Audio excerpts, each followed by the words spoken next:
حق نعمت‌ها شکر نعمت‌هاست.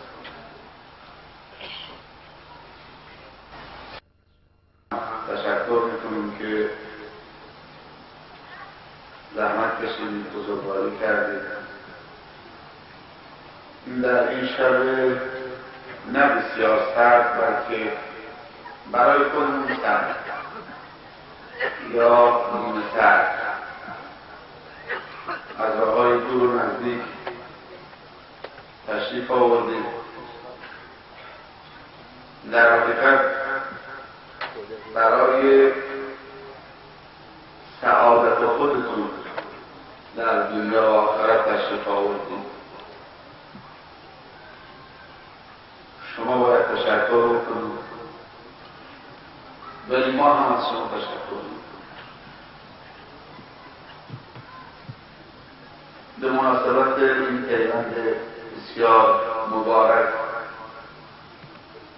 جشن عفت و پاکدامنی، جشن آرزو و عزت و سربلندی، جشن ازدواج به این دو زوج جوان، محمد خشابی و همچنین همسر ارجمند ایشان، بازم خواهر خشابی، تبریک و تهنیت عرض میکنم. امیدوارم که این پیوند مبارکی بین دو طایفه بشه و بین این جامعه و بین همه حضار محترم بشه و امیدوارم که از این پیوند ثمره خوبی عاید این دو خانواده و جامعه اسلامی و انسانی بشه. از ثمره خوب این پیوند و این ازدواج جز اولاد صالح و مصلح و مفید برای جامعه چیزی دیگه نیست. ثمره این پیوند ذریه طیبه است که امیدواریم به برکت پاکی این مجلس اولاد پاک، صالح و مصلح، نه تنها صالحینی که صلاحشون برای خودشون باشه بلکه صلاحشون به دیگران هم برسه، نصیبشون بشه. از علما و ائمه جمعه، خصوصا شیخ عبدالله زعیمی پور، اگه که اشتباه نگفته باشم، امام جمعه این روستای زیرانگ، بازم تشکر میکنم که بالاخره از چنین مراسم هایی حمایت میکنن و چرا نکنن، چون خودشون در رأس کارهای معنوی و دعوت و موعظه و پند و نصیحت در این روستا قرار گرفته. امام جمعه اینجا هست و پسرش هم در مدرسه دینی اهل سنت شهید ضیایی در بندر عباس دارن درس میخونن. نه تنها وظیفه ایشون بلکه وظیفه همه ما مسلمانان، تک تک اهل جزیره که خودمونو به اسلام نسبت میدیم و مدعی ایمان هستیم، باید در ما این حس مسئولیت به وجود بیاد که فردای قیامت اگر ما در دنیا انجام وظیفه نکنیم بازخواست میشیم. هر کسی هر کاری ازش بر بیاد در هر زمینه‌ای که به جامعه انسانی و اسلامی و امت محمد خدمت بکنه صلی الله علیه و سلم، اگر کوتاهی بکنه فردای قیامت نتیجه این کوتاهی رو خواهد دید و بازخواست خواهد شد. کوتاهی این نیست که فلانی عالم باشه حق این علم رو ادا نکنه که اون تبلیغ باشه، بلکه کوتاهی این که فلانی تاجر مسلمان باشه حق اون مالم ادا نکنه و جامعه از برکت مال اون محروم باشه. چون یکی علم داریم، یکی مال داریم. همطور که باید جامعه از علم و خیر و برکت علم عالم بهره مند باشه، عالم مسلمان، باید جامعه اسلامی و امت اسلامی از مال تاجر مسلمانم، از برکت مال تاجر مسلمانم بهره مند بشه.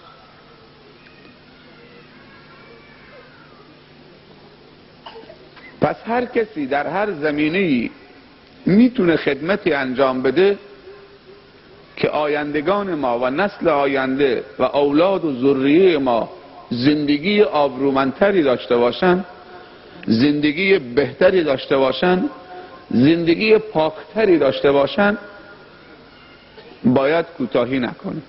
اهل قلم با قلم، اهل علم با تدریس و وعظ و پند و نصیحت، اهل بیان با بیان، اهل سلطان با سلطان و قدرتشون، و اهل مال با مالشون، هر کسی در محدوده تخصصش و توانش.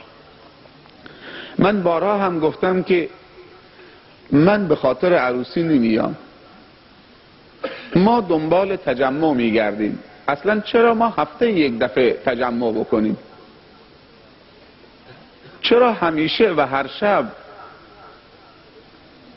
اوقاتمون را با چنین جلسه های مبارکی مبارک نکنیم؟ دنیا و آخرتمون رو با چنین جمع مبارکی مبارک نکنیم؟ جلو نبریم، ترقی ندیم، منتظر باشیم تا اونم هفته یک بار روز جمعه نیم ساعت خطبه خوانده بشه، بعدم سرمون بندازیم بریم؟ روز جمعه اجباریه. ما باید اختیاری و با شور و شوق و علاقه بیایم همیشه جمعه ها رو برگزار بکنیم، همیشه عیدها رو برگزار بکنیم، همیشه صحنه تجمع عرفات رو در روز عرفات برگزار بکنیم. جامعه ما جامعه‌ای باشه که واقعا جمع باشه، نه جامعه پراکنده باشه. وقتی میگیم جامعه، یعنی در اون جامعه افرادی باشن که هم فکرن و دور هم جمع میشن، نه اینکه جامعه اما پراکنده. از پراکندگی چیزی عاید ما نمیشه. گاه وقتی شرم و حیا حرامه، گاه وقتی شرم و حیا واجبه. این که فلانی پشت کوچه بنشینه این شرم و حیاست، این که فلانی پشت ماشین بنشینه این شرم و حیاست. این شرم و حیا مطلوب خدا نیست. شرم و حیایی که به انسان اجازه نده در جمع خوب بیاد جلو، بیاد صمیمی بشه، بیاد مانع ها و پرده ها رو بلند بکنه، بیاد یک پارچه بشه. تو که زحمت کشیدید، یک قدم آمدی جلو، یک قدم دیگه مونده. حالا که از خانه حرکت کردید، پشت اون ماشین ننشین، سر اون کوچه ننشین، بیا تو این جمع. وقتی نزدیک شدیم دلها به هم نزدیک میشه. شرم و حیاهایی که بیجاست از بین میره، درست میشه.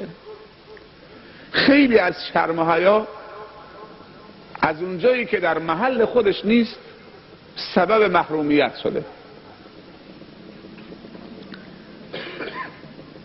سبب محروم شدن اون شخص شرم و حیا شده. 4 نفر عالم نمیشه، یکی مستحی، دوم مستغنی، سوم منتقد، 4م متکبر. این 4 نفر عالم نمیشن. 4 نفر عالم نمیشن. المستحی، المنتقد، المتکبر، المستغنی.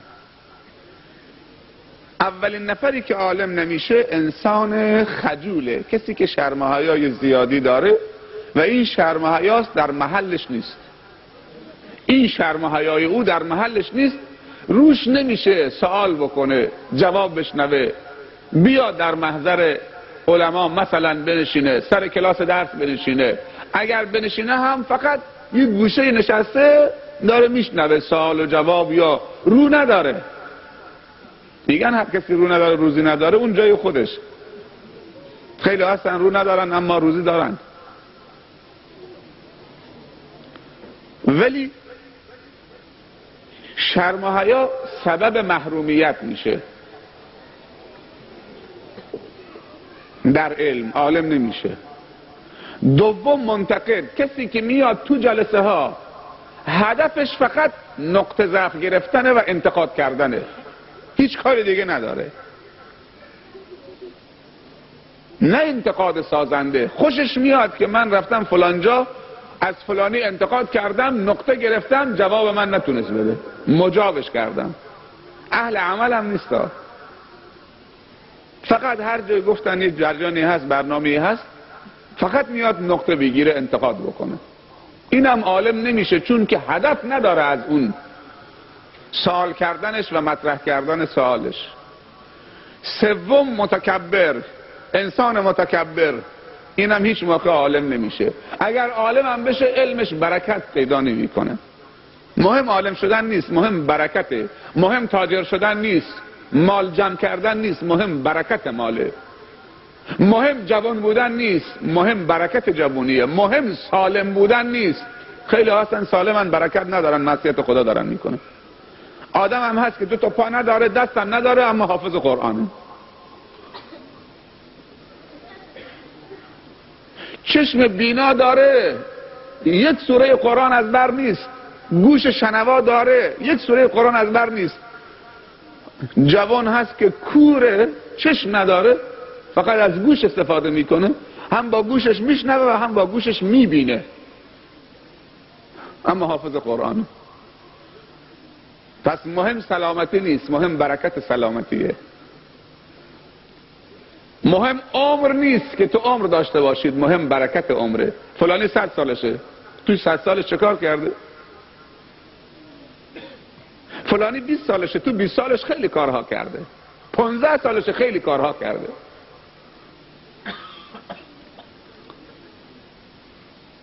مهم مرد بودن نیست. فلانی زنه. یکی از دوستان میگفت که یکی میخواست که حرفی بزنه، منزلت کسی رو پایین بیاره، گفت فلانی از زنم پستره. تو یک جلسه ای فلانی از زنم پستره، از زنم کمتره. کی گفت زن پسته؟ که تو اینطوری داری تشبیه میکنی فلان مرد از زن پستره. کی گفت زن پسته؟ تو داری میگی زن پسته.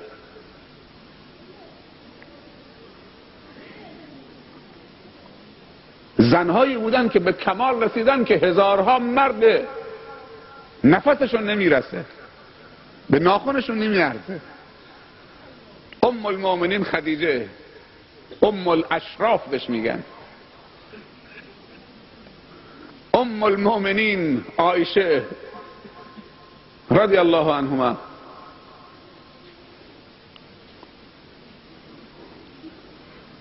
20 سال سنش بوده، دنیای علم بوده.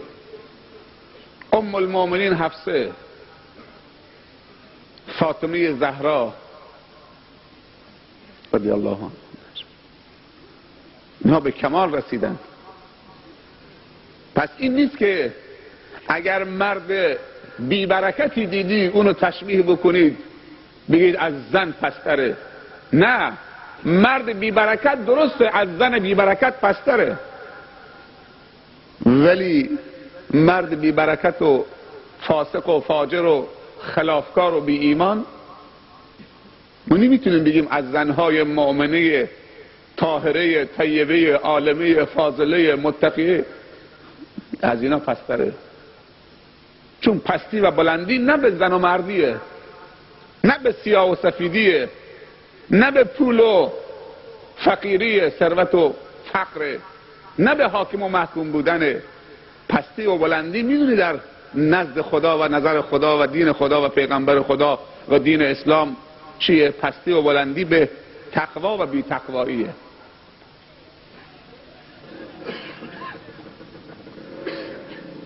برادرای بزرگوار و محترم و خواهرای بزرگوار و محترمی که تو همین خونه ها نشستن، پشت همین خونه ها نشستن، پشت همین دیوارهای شرم و حیا نشستن، تو این سرما آمدن چیزهایی درباره دین بشنون. دروازه، هر دو لنگه دروازه.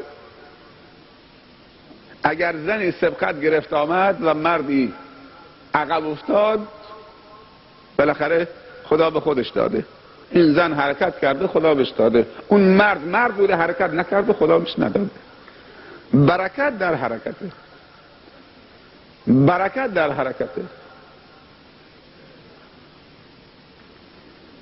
برادرای تبلیغی همیشه میگن که رحمت همراه زحمته و برکت همراه حرکته. واقعا هم راست میگن. خدا حفظشون بکنه.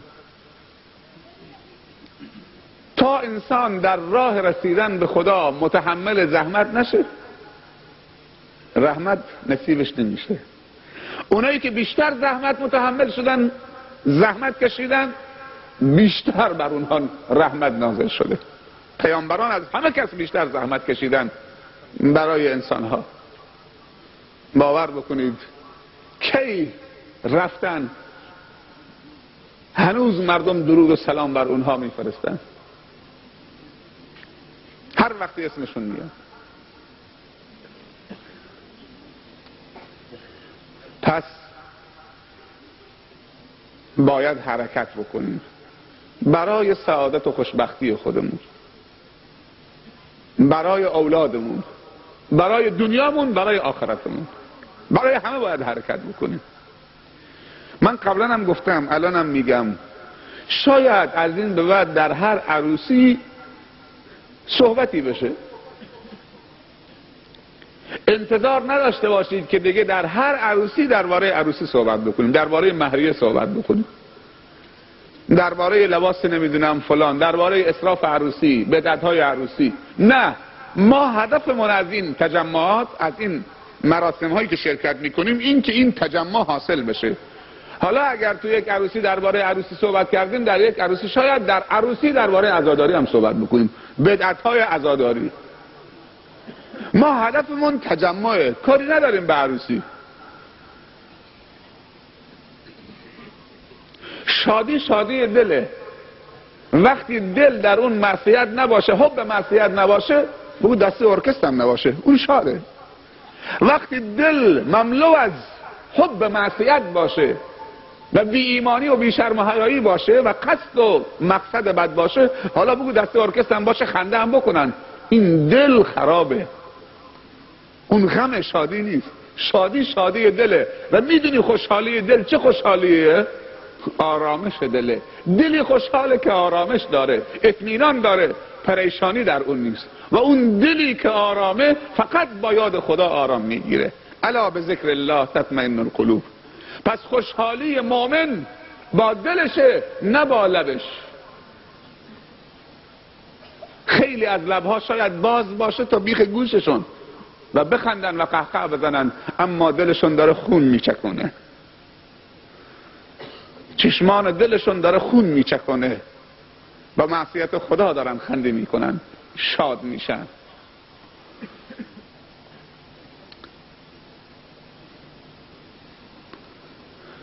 خداوند در قرآن سوره‌ای داره به اسم سوره ملک، شنیدید؟ یا سوره تبارک الذی. پیامبر صلی الله علیه و سلم میفرمایند این سوره منجیه هست. سوره ملک سوره منجیه هست، 2 صفحه بیشتر نیست. سوره منجیه، نجات دهنده. از چی نجات میده؟ میگه هر کسی شب قبل از خواب بخونه این سوره و معنیش هم مرور بکنه از روی تفسیر، یا میفهمه یا پیش شیخی خونده باشه، و به این محتوای این سوره اعتقاد داشته باشه و عمل بکنه، اگر اون شب سوره اعتقاد داشته باشه و عمل بکنه، اگر اون شب به رحمت خدا رفت، از دنیا رفت، مرد، از عذاب قبر نجات پیدا میکنه در امانه. همین سوره 2 صفحه‌ای، این درباره فضیلت این سوره است. این سوره با چه شروع شده؟ تبارک الذی، با کلمه تبارک. آیا فکر کردی تبارک به چه معنیه؟ تبارک از برکت گرفته شده. تبارک به معنی کثر خیره، کثر خیره، خیرش زیاد شد، با برکت شد، بیش از حد خیرش.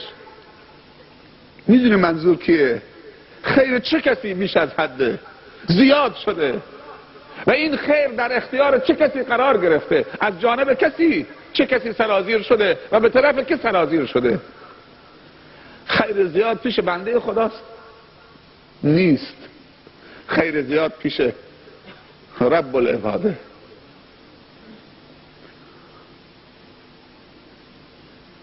کثر خیره تبارک الذی بیده الملک. خیر اون زیاده و بیریا داره خیرش در شب و روز بر این بندگان میباره. ولی این حرکت زیبای خیرخواهانه خداوند نسبت به بندگانش با چه جوابی جواب داده میشه؟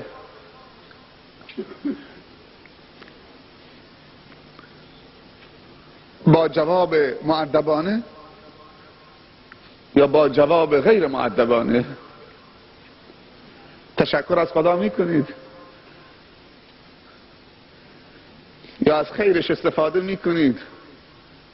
نه تنها پشت به خدا میکنید بلکه سبب میشه که دیگران هم پشت به خدا بکنن و هر کسی میخواد رو به خدا بره مانعش میشی، نه پشت به خدا برو.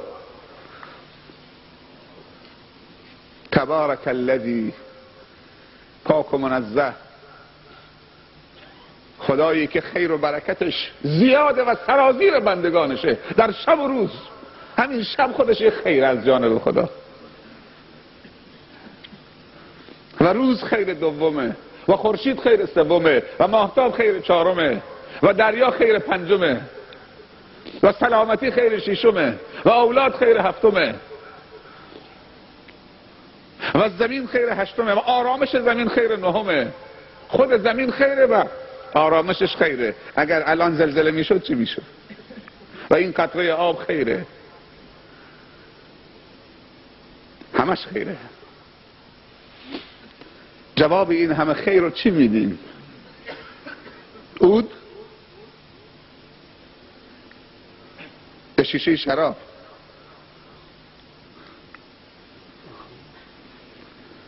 جواب این همه خیر رو آدم چطوری میخواد بده؟ من یک قلم از این برادرم میگیرم، قلم، ببخشید این قلم تو به من بده، من میخوام بنویسم. بفرما برادر بزرگوار، استفاده بکنید از قلم من. خب نوشتم، کارم تمام شد. بفرمایید. خیلی ممنون، متشکرم، دست شما در نکنه، زحمت کشیدی قلم به من دادید.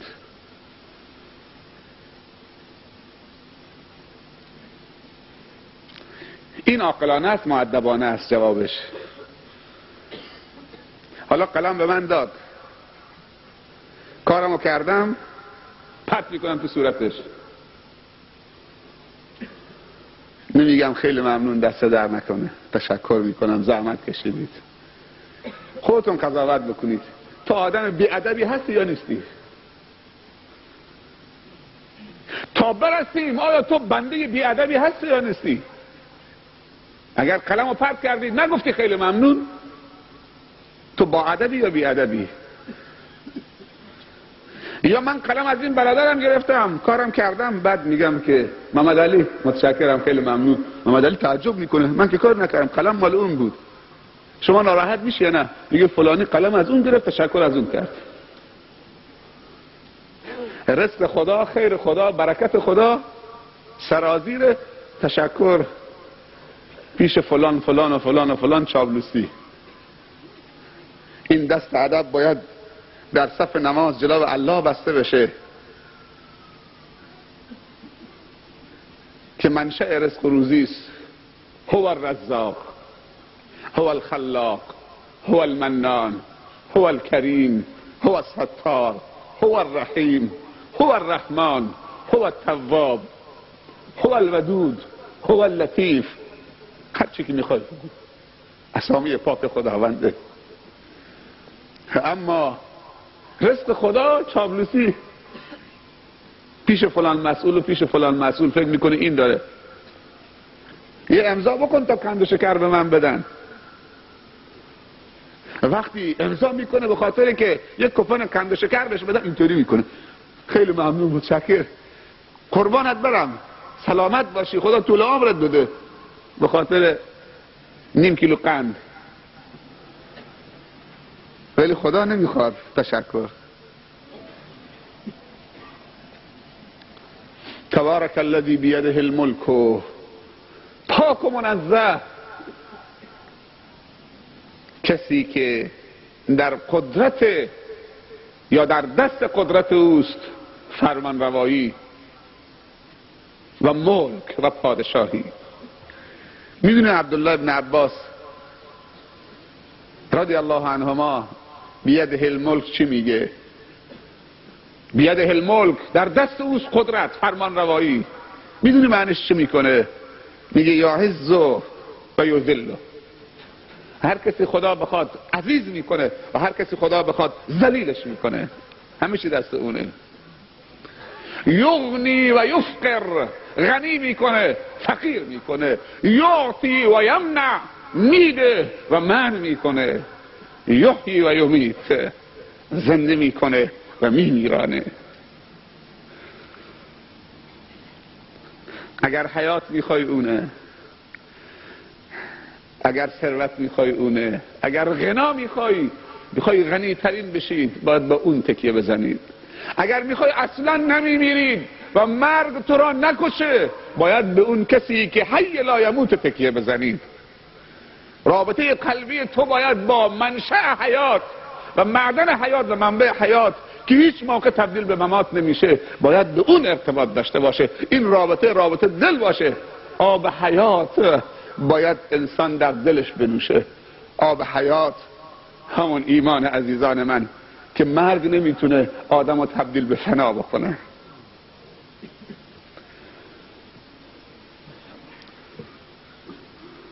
اگر عزت میخوای فقط اللهه.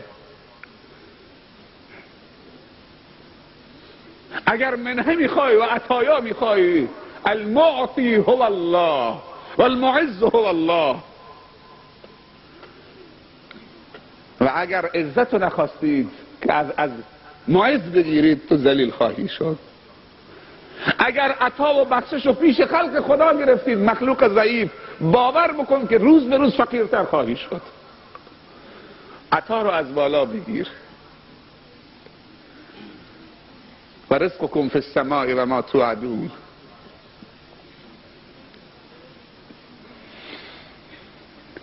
بیده الملک. دنباله آیه، من فقط دو آیه ترجمه میکنم. بیده الملک و هو علی کل شیء قدیر. و هو الله علی کل شیء قدیر، بر هر چیزی که اراده بکنه قدیر، قدرت داره.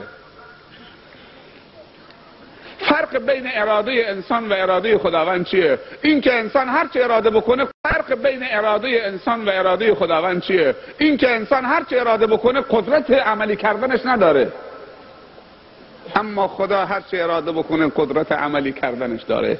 در سوره دیگه گفته، در جای دیگه فعال لما یرید و هو علی کل شیء قدیر. البته آیه پشت سر هم نیست. فعال لما یرید، هر چی که اراده بکنه میتونه عملی بکنه. و هو علی کل شیء قدیر، و هر چیزی که اراده بکنه قادره که عملی بکنه. مثلا من دوست دارم که یک مشت بزنم، مثلا جلو شما قیافه بگیرم، یه مشت بزنم این دیوار رو زیر بیارم، دیوار رو بندازم با یک مشتم. من اراده میکنم که مثلا این ماشین سر دستم بلند بکنم. میتونم. اراده کردم میخوام عملی بکنم، قدرت دیوار از مشت من چه بیشتره. مشت میزنم دیوار که حرکت نمیکنه، بلکه مشت من له میشه، استخوانای من اینجا له میشه. دیدی که تو نمیتونی هرچی اراده بکنید عملی بکنید. بارها شده که یک نفر، قدرت خدا رو ببینید، بارها شده که حکم اعدام یک عالمی در زندان یک ظالم صادر شده. حکم اعدام یک عالم ربانی ساعت 2 شب در وقت سحر حکم اعدامش صادر شد از جانب اون پادشاه ظالم.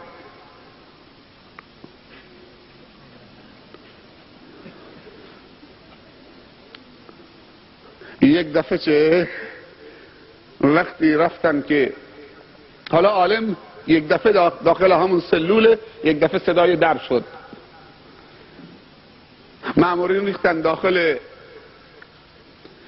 زندان و سلول که عالمو در بیارن ببرن جوقه اعدام بکنن. در مسیر راه که میرفتن یک دفعه چه یک عده ریختن اون مامورین رو دستگیر کردن و عالم رو آزاد کردن. گفت که خبر چیه؟ جریان چیه؟ گفت که کودتا شده، انقلاب شد. انقلاب شد، کودتا شد. اون ظالم برکنار شد در همین ساعت 2 شب که حکم اعدام فلان عالم رو صادر کرد، خدا هم حکم عدل اون رو صادر کرد. خوابیده بود. معمولا اکثر کودتاها و انقلابات در شب میشه. سبحان الله، قدرت دست کیه؟ حکم اعدام عالم صادر شد، بردن به طرف جوخه اعدام. یک دفعه مامورین ریختن اون مامورین رو دستگیر کردن، دستبند دستشون زدن. جریان چیه؟ جناب شیخ معذرت میخوایم، شرمنده هستیم، اون پادشاه ظالم الان بر علیهش کودتا شد و مسلمان ها پیروز شدن و تا آزاد شدی. تاریخ رو ورق بزنید، پر از این مسائله. بدون امر خدا هیچی نمیشه و هر چی میشه از خدا میشه. این اعتقاد ماست. میدونی ما از کی ذلیل شدیم و خوار شدیم؟ از زمانی که فهمیدیم و این اعتقادمون شد که روزیمون دست فلانیه و مرگمون دست فلانیه و نفسمون دست فلانیه و دنیامون دست فلانیه و خوشبختیمون دست فلانیه و سلامتیمون دست فلانیه. کدوم فلانی؟ فلانی که سرما میخوره زیر 100 تا پتو خودشو قایم میکنه. کدوم فلانی؟ تو درباره کدوم فلانی داری صحبت میکنی؟ اگه منظورت از فلانی الله، اون یه بحث دیگه است. اگر از منظورت از فلانی اون مخلوق ضعیفی که با یک آنفولانزا خودشو زیر 100 تا پتو عاجزانه قایم میکنه، خودشو مخفی میکنه، اون نمیتونه قدرتی داشته باشه که صاحب نفوذ باشه، چون که الله علی کل شیء قدیر و هو علی کل شیء قدیر و فعال لما یرید. کسی دیگه فعال لما یرید نیست. دوست دارید تکیه به کسی بزنید که فعال لما یریده؟ اگر تو با خدا باشید باور بکن هر چی که تو بخواهید برآورده میشه. تو هم میشی فعال لما ترید. علما میگن که قدرت انسان، اگر این انسان با خدا باشه قدرتش خداییه و اگر این انسان با خدا نباشه قدرتش انسانیه. و قدرت انسان با قدرت خدا قابل مقایسه نیست.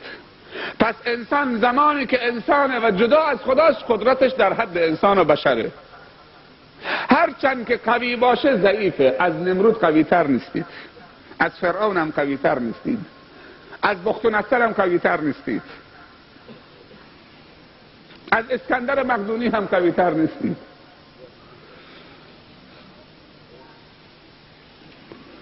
آخر یه روزی ذلیل و خوار خواهید شد. من به شما نگفتم که هیتلر 45 میلیون نفر کشت در جنگ جهانی دوم؟ در جنگ جهانی دوم 45 میلیون نفر کشته داد که سبب این جنگ هیتلر بود. حالا هیتلر کجاست؟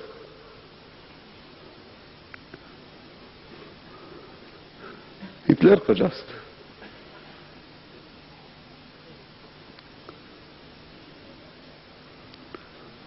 بالاخره انسان حرفی برای گفتن نداره اگر خدا نداره.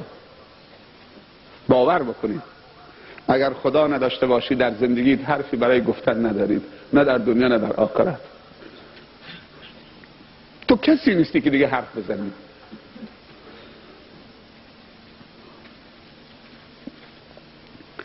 پس میگن که قدرت انسان به نیت انسانه. اگر نیت تو خدایی باشه قدرت تو هم به اندازه قدرت خداست، چون با نیت خدایی حرکت میکنی و خدا در تو.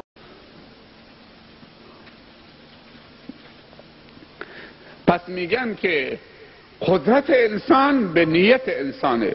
اگر نیت تو خدایی باشه قدرت تو هم به اندازه قدرت خداست، چون با نیت خدایی حرکت میکنی و خدا در تو قدرت ایجاد میکنه. دیگه هیچ کسی چاره ای تو نمیکنه. اینا بحثای عقیدتیه. پس قدرت انسان تو مشت انسان نیست، قدرت انسان تو پای انسان نیست، قدرت انسان تو تیراندازی و بازوی انسان نیست، قدرت انسان تو پول انسان نیست، قدرت انسان تو زور و سلطان و مقام انسان نیست. میدونی قدرت انسان در چی انسانه؟ قدرت انسان تو دل انسانه، تو نیت انسانه. نیت خدایی بکن قدرتت خدایی میشه. دیگه اگه یک عصای چوبی همراهت باشه بزنی به دریا، دریا نصف میشه، از وسط رد میشه. سبحان الله. موسی از آب گرفته شده،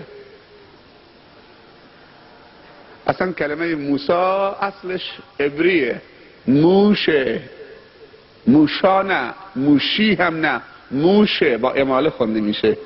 در لغت عبری به معنی از آب بیرون کشیده شده و گرفته شده. تو صندوقش گذاشته بودن، تو رود نیل انداخته بودن. همسر فرعون اونو صندوق از آب گرفت، باز کرد، نوزاد پسریه.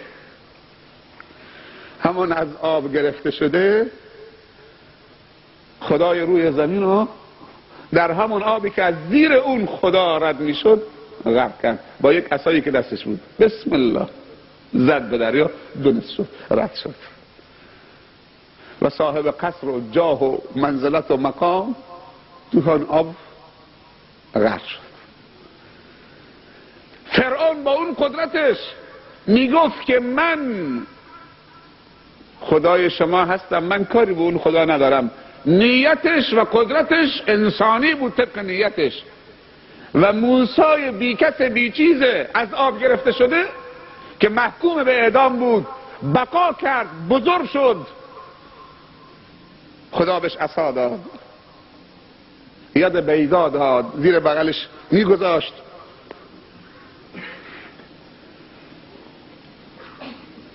حضرت عیسی ببخشید، عصا میزد به اژدها میشد، عصا میزد به صخره، چشمه ها منفجر میشد، عصا میزد به رودخانه، رودخانه مثل یخ جمع میشد، اینطوری دیوار تبدیل به دیوار میشد، زمینی که ته دریا باشه خاک پیدا میشد، رد میشد. همون موسی. حضرت ابراهیم نیتش خدایی بود، فرعون انداختش، نمرود تو آتش، آتش نسوزندش. نیت وقتی خدایی باشه قدرت انسان خدایی میشه. توان انسان خیلی بالا میره، از زمین ها و آسمان ها بالاتر میره. تبارک الذی بیده الملک، فرمان روایی دست کیه؟ یک فرمان روا برای دنیا و آخرت هست. ولی این نقطه رو دقت بکنید، در سوره حمد خداوند گفته مالک یوم الدین، نگفته مالک یوم الدنیا. عجیب، سوال اینجا مطرحه، مگر خداوند مالک دنیا و آخرت نیست؟ چرا گفته مالک یوم الدین در صورتی که خداوند هم مالک دنیاست هم مالک آخرته؟ چرا خودشو معرفی به مالک یوم الدین کرده؟ علتش میدونی چیه؟ که ارزش قیامت و آخرتو برای تو چه؟ اون قیامتی که ماندنیه، الله ماندنیه و مالک ماندنیه. زندگی آخرت وقتی که رسول الله صلی الله علیه وسلم و یارانش از مکه هجرت کردن به یثرب، اولین کاری که کردن، 3 کار کردن. اولین کاری که کردن خانه خدا رو درست کردن. قبل از اینکه استراحت بکنه، یک هفته بخوابه تا خستگی اون 13-14 روز مسافرت با شتر در اون صحرای عربستان از کنار ساحل جده با اون رفیق هجرتش و صاحبش و رفیقش در غار ابوبکر صدیق رضی الله عنه، خستگی رو از بدن به در بکنه. آستین بالا زد، گفت فرصت نیست. این شطوری که اینجا قدم زده حد و حدود مسجد رو تعیین کرده، یالا شروع بکنید. آمدند و ایجاد انگیزه کردند و خانه خدا رو شروع کردن شالوده زدن. هر کسی یک کاری میکرد. رسول الله صلی الله علیه و سلم خودش هم خشت به کولش میکشید و این رجز رو میخوند و این سرود رو سر میداد تا ایجاد شوق و علاقه و توان بکنه. حالا توانشون وقتی سنگ می آوردن، خشت می آوردن، تنه درخت خرما می آوردن برای سقفش، سنگین بود. صحابه همه انصار و مهاجر اینو می گفتن و رسول الله اینو می گفت صلی الله علیه و سلم: اللهم لا عیش الا عیش الاخره، اللهم لا عیش الا عیش الاخره فاغفر للانصار والمهاجره. بارالله هیچ زندگی نیست که بقا داشته باشه، دوام داشته باشه، ماندنی باشه مگر زندگی آخرت. اللهم لا عیش الا عیش الاخره فاغفر للانصار والمهاجره. پس بیامرز انصار و مهاجر. اگر خدا در دنیا انسانو مغفرت کرد، عیش آخرت نصیبش میشه. وقتی رسول الله صلی الله علیه و سلم اینو میگفت، صحابه همه تکرار میکردن: اللهم لا عیش الا عیش الاخره فاغفر للانصار والمهاجره. قدرت میگرفتن وقتی نام خدا میآمد. زندگی آخرت در نظرشون تجسم پیدا میکرد. مثل یه زمانی که مناطق خودمون لنچا را با داور شامی بالا میکردن، یاد میدید؟ پیرمردا یاد دارن. چی میگفتن وقتی داور شامی رو اینطوری همون یک آهنی بود، 10 تا چوب یا 5 تا چوش تو همون میگذاشتن و هر چوبی 4-5 نفر، شاید یک لنچی که میخواستن مثلا 20 متر بالا بکشن، شاید 1 ماه طول میکشید. هی الله هی الله هی الله، یادتون میاد؟ آبا و اجدادمون هی الله. حالا دیگه هی الله نیست، استارت میزنه. نه بسم اللهی نه هی اللهی، استارت که هست، بنزین هم داخل ماشینه.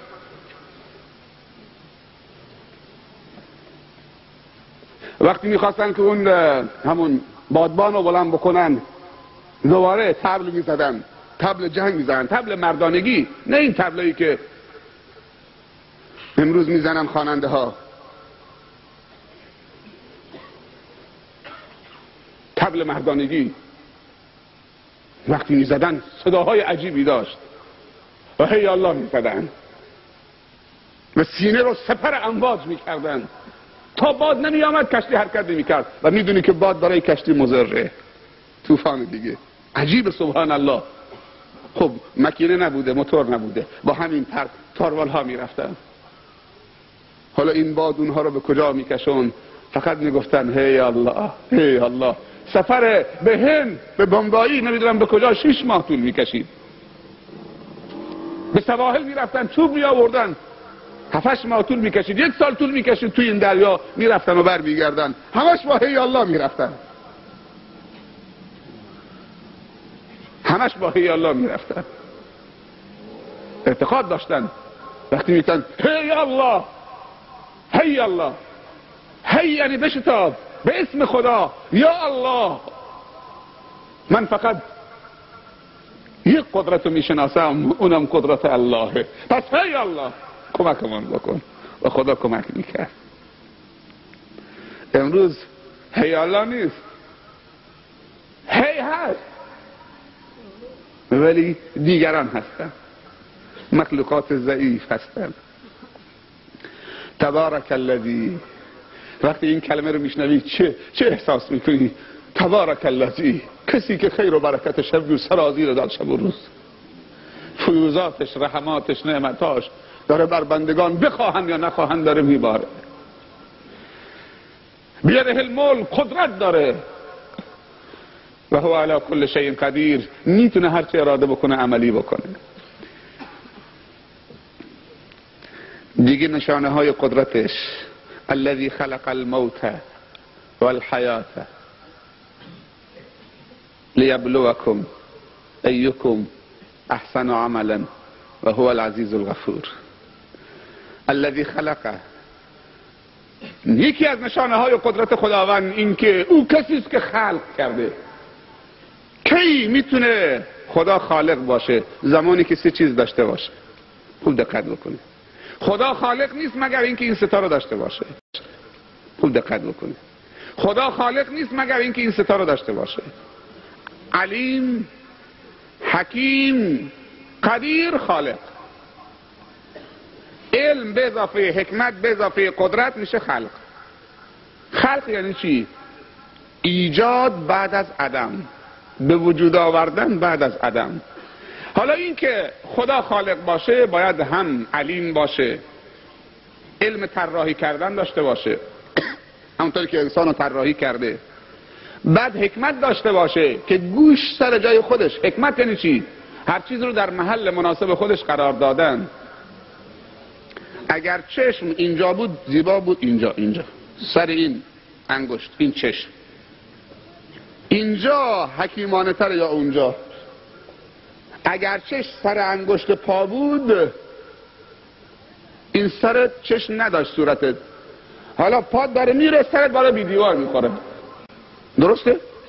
پاد داره میره سرت داره بی دیوار میخوره، چون اونجا فقط جلو خودش میبینه، دور نمیبینه و هر لحظه احتمال داره گرد و خاک، دود، سنگ، خار، نجاست تو چشم بره. ولی بالا جاش خیلی مناسبه، بالا خیلی جاش محفوظه. این بهش میگن حکیم. هر چیزی رو جای خودش قرار داده. یه سوال، اگر برای زنها ریش قرار میداد 1 متر، میتونستی نگاه تو صورت زنت بکنی؟ جواب میدی؟ نه. اگه زنها ریش داشتن به اندازه مردا، خوشگل بودن؟ نه. ببخشید وقتی مردا ریششون رو میتراشن چرا احساس شرمندگی نمیکنن؟ این حرفا دیگه نداشتیم ما. آمدید تو جزیره توهین بکنید؟ اکثرا ریششون رو میتراشن با سیبیلشون. من از کسی باج نمیگیرم که حرف دل اون بزنم، خاطرتون جمع باشه.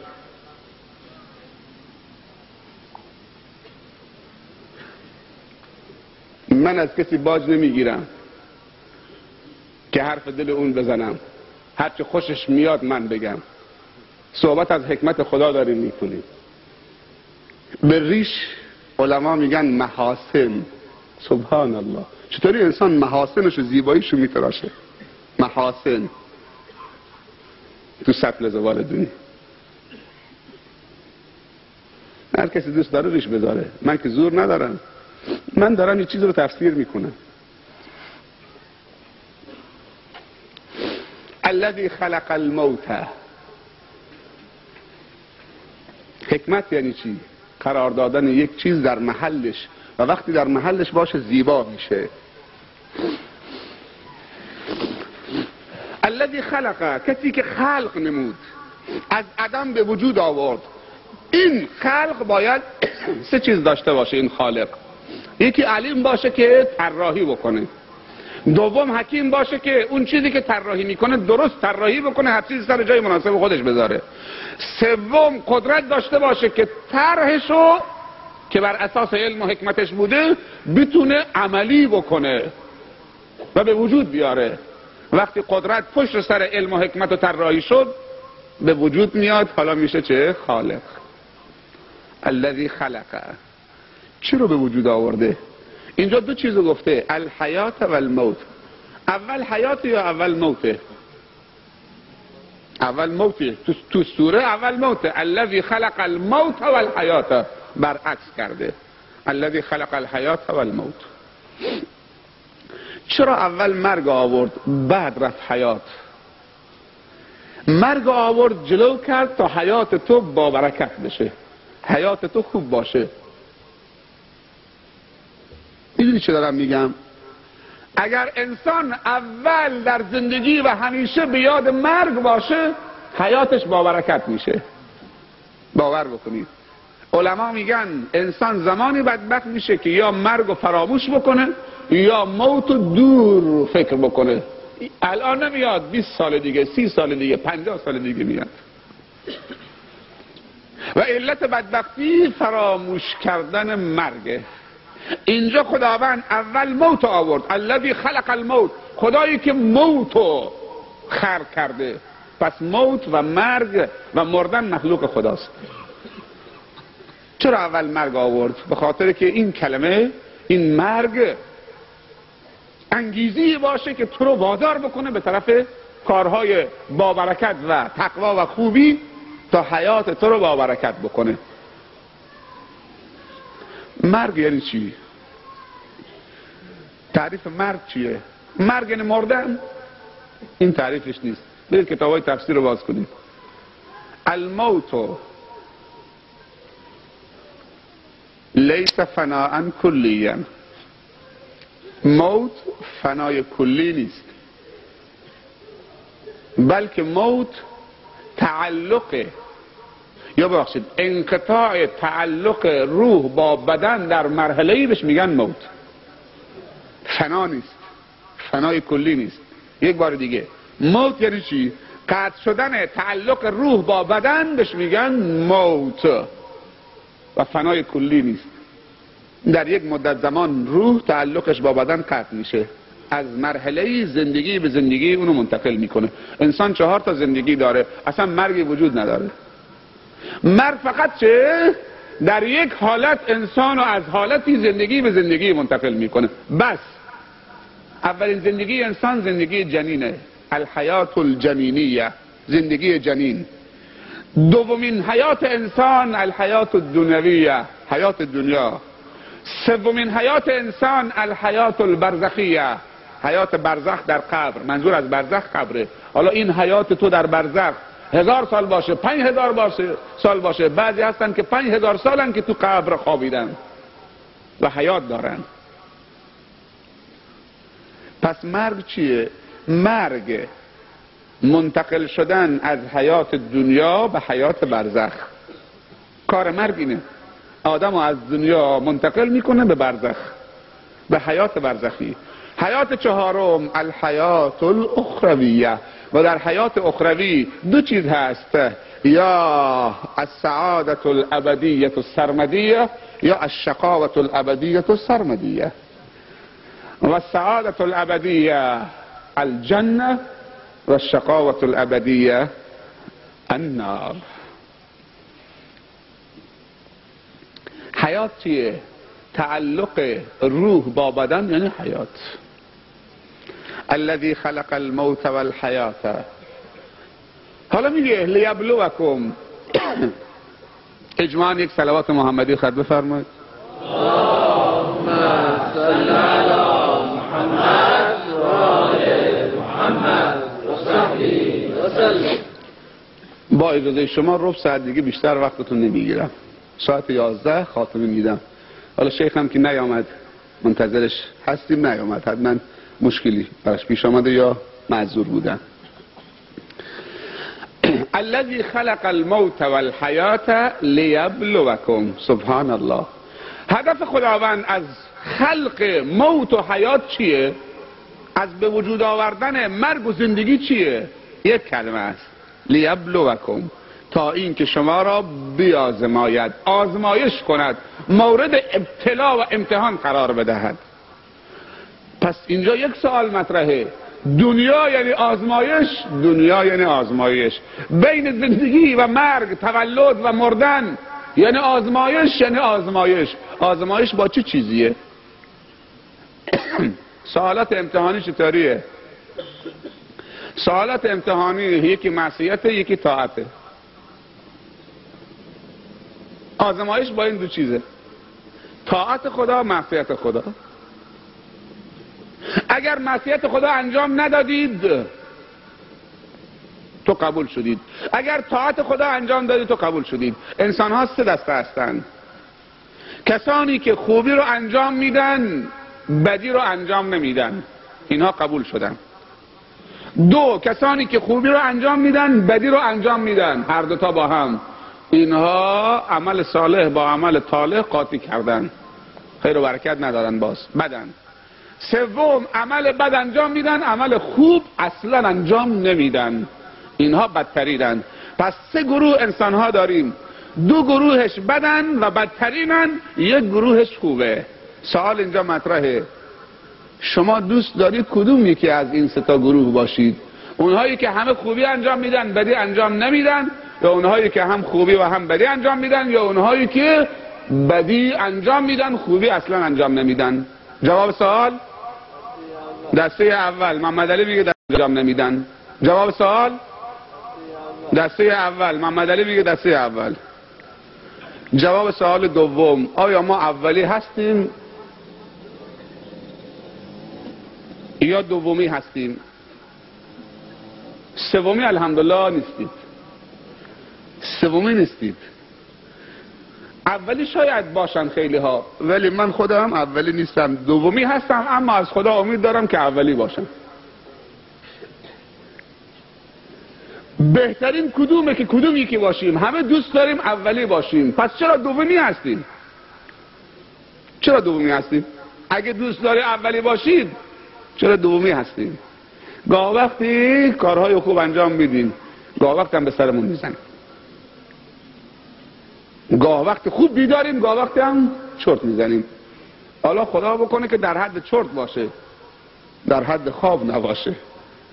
خواب هم چند نمونه داریم، خواب سبک داریم و خواب سنگین خرسی داریم. خواب خرسی اگر مسلمونی در خواب خرسی فرو بره، باور بکن با این سر سوزن و نمیدونم اصلا بیدار نمیشه. در حدیث وارد شده که مردم همه خوابند، وقتی که اجلشون رسید بیدار میشن. مردم همه خوابند، وقتی که اجلشون رسید حالا بیدار میشه، چشمشو باز میکنه، این جمله رو میگه رب ارجعون، خدایا حالا که بیدارم کردی، بیدار شدم، دارم همه چی رو میبینم، حالا منو به دنیا بر بگردان، رب ارجعون، منو به دنیا بر بگردان، شاید عمل صالح انجام بدم. میگه کلا، الان دیگه وقتش تموم شد. یک چیز اینجا من میخوام اول به خودم بگم، بعد به برادرای بسیار عزیزم که تو این سرما نشستن و واقعا عزیزن. نشستن شما تو این سرما به خاطر خدا این یک آزمایشه و تو این آزمایش قبول شدید. اینجا بالای سر من تروال زیر استاد، پای منم پتوز فرشه، تقریبا اینجا چه گرمتره، ولی اونجا خیلی سرده. آزمایش خداوندیه. الحمدلله قبول شدید.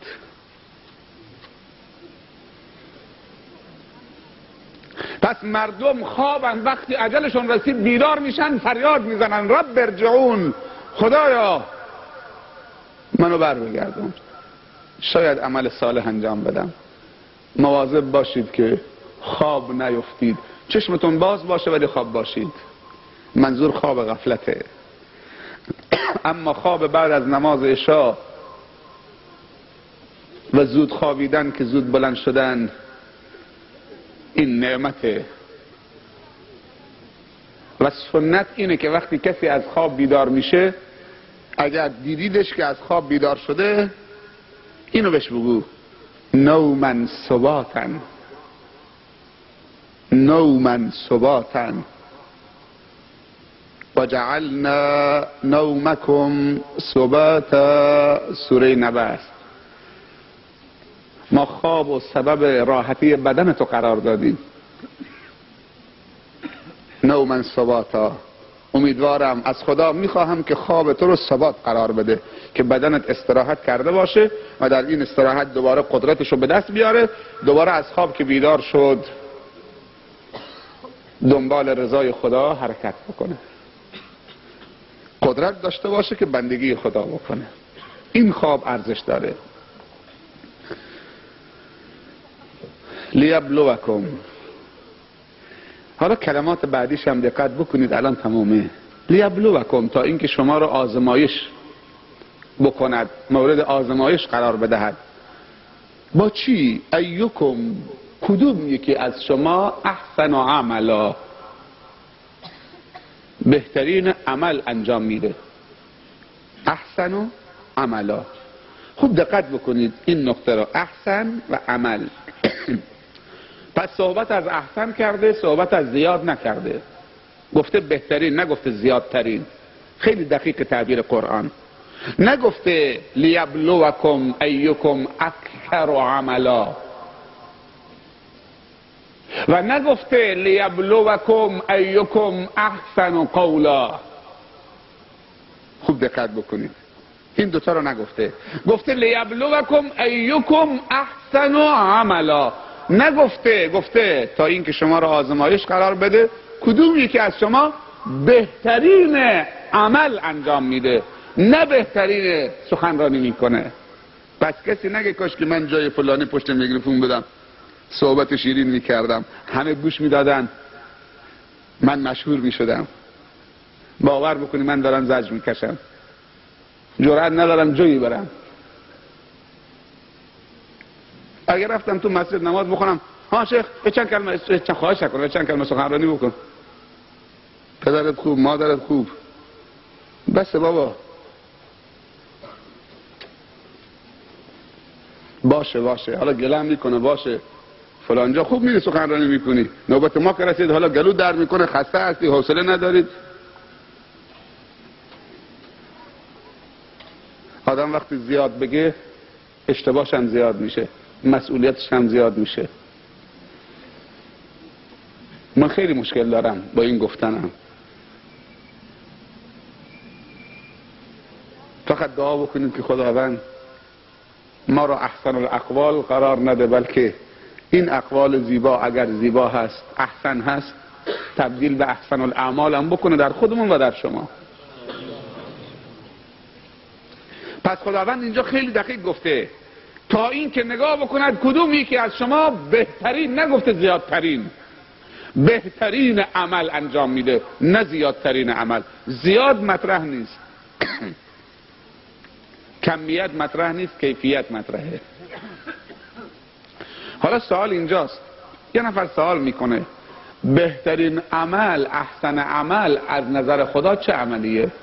علما میگن، مفسرین برید تفسیر باز بکنید نوشتن احسن عملا اخلصه و اصوبه.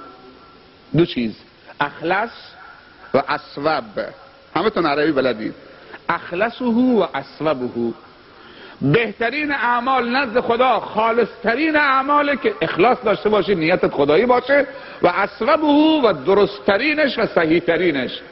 پس خالصترین باید نیت خالص داشته باشه اگر بهترین عمل میخواید، و صحیحترین عمل انجام بدید. خالصترین اون که نیتش خالصانه به خاطر خدا باشه، و صحیحترین عمل اینه که اون عملی که انجام میدی طبق راه و روش و سنت پاک رسول خدا صلی الله علیه و سلم باشه، یعنی سلیقه شخصی نباشه. اگر من درآوردی بود از خودت تراشیدی، سلیقه شخصی بود، اون بهش میگن بدعت، نمیگن که احسن العمل. پس احسن العمل یعنی چی؟ بهترین اعمال. چه عملی احسن العمله که خدا قبول میکنه؟ بگید خالصترینش و صحیحترینش. چه عملی خالصترینه؟ اون که نیتش خالص به خاطر خداست. و چه عملی صحیحترینه؟ اون عملی که طبق سنت پیامبر صلی الله علیه وسلم چه انجام میشه. اگر کسی این طرف قبله است، رو به این طرف بکنه، بگه هم الله اکبر، دستم ببنده رکام بکنه، نمازش درسته؟ نه. اگه سوره بقره هم بکنه نمازش درست نیست. اگه گریه هم بکنه تو نمازش درست نیست. چرا؟ خب حرکت داره انجام میده. نه، اینجا یک نقطهش انجام نداده، پیروی نکرده. پیامبر گفته باید در نماز رو به قبله بیستید. این پشت به قبله کرده فقط. اگر وضو داره، طهارت داره، الحمد میخونه، تکبیر، همه مسائل نماز رو انجام میده، فقط پشت به قبله کرده. این صحیح نیست. احسن العمل نیست چون که صحت نداره، صحتش چون که پیروی نداره. بعد از اینکه اینها رو گفت حالا در 2 جمله آیه رو خاتمه میده و هو العزیز الغفور. اصلا چه ارتباطی داره بین اون 2 تا آیه و قدرت نمایی خداوند و بین این عزیز و غفور؟ میگه و هو العزیز، الله عزیزه. تعریف عزیز چیه؟ یکی از اسامی پاک الله عزیزه. در تعریف عزیز گفتن که الغالب الذی لا یغلبه شیء. الله کسی است که همیشه غالبه و پیروزه و برتره و کسی نمیتونه اونو مغلوب بکنه. سبحان الله. یعنی اگر تو احسن عمل انجام ندادی، تابع خدا نشدی، اینو بدون که و کسی نمیتونه اونو مغلوب بکنه. سبحان الله. یعنی اگر تو احسن عمل انجام ندادی، تابع خدا نشدی، اینو بدون که نمیتونی خدا رو مغلوب بکنی و شکست بدی. خدا عزیزه.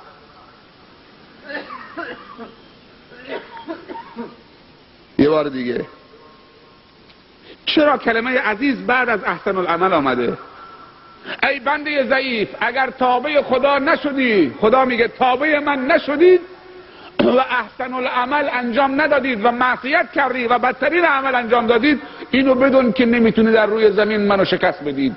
من عزیزم، کسی که غالبم و هیچ موقع مغلوب نیستم و کسی نمیتونه منو مغلوب بکنه. پس این فکر خام از کلت بیرون بکن، عمل صالح انجام بده، احسن العمل انجام بده، عمل بد انجام نده که نمیتونی منو شکست بدی.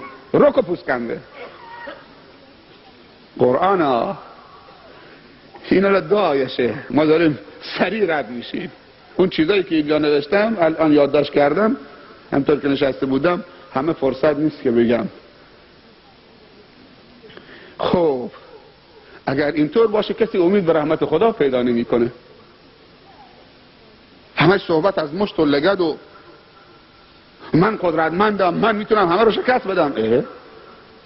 دنبالش را چی میگه؟ در امیدم باز میکنه و هو العزیز و الغفور. تناسب عزیز با غفور.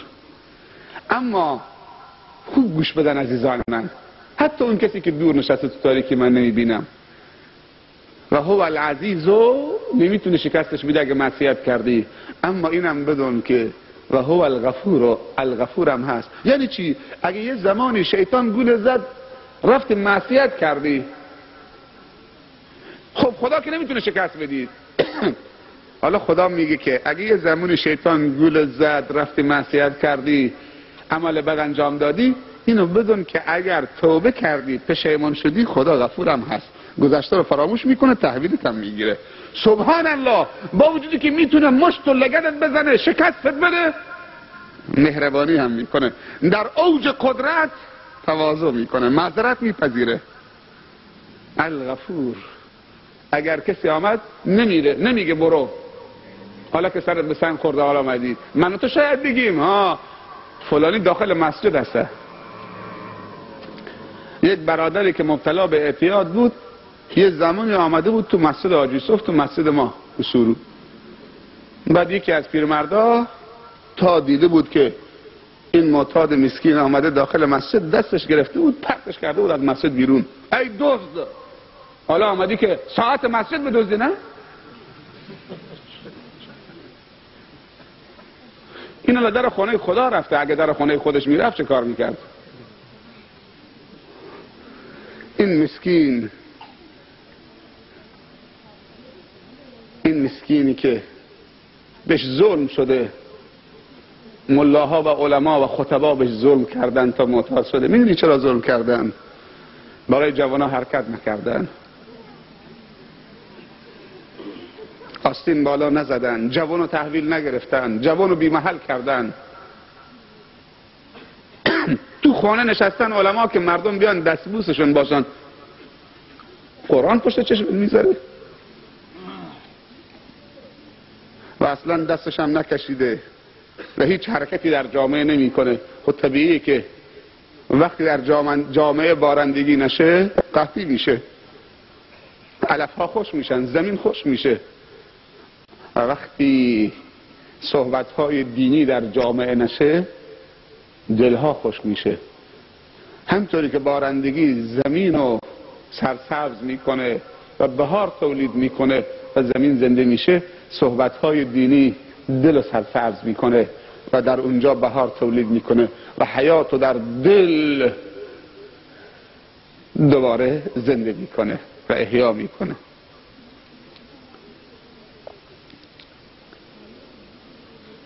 تو دل اون معتاد رو شکافتید. معتادا خیلی آدمای ظریفی هستن، خیلی مساکین شکار شدن.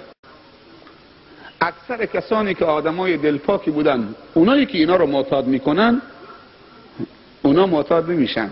باور بکنید اونایی که تجارت مواد مخدر میکنن اونا معتاد نمیشن. خیلی هستن که پشت مواد مخدر هستن، باور بکنید یه نخ سیگار هم نمیکشن.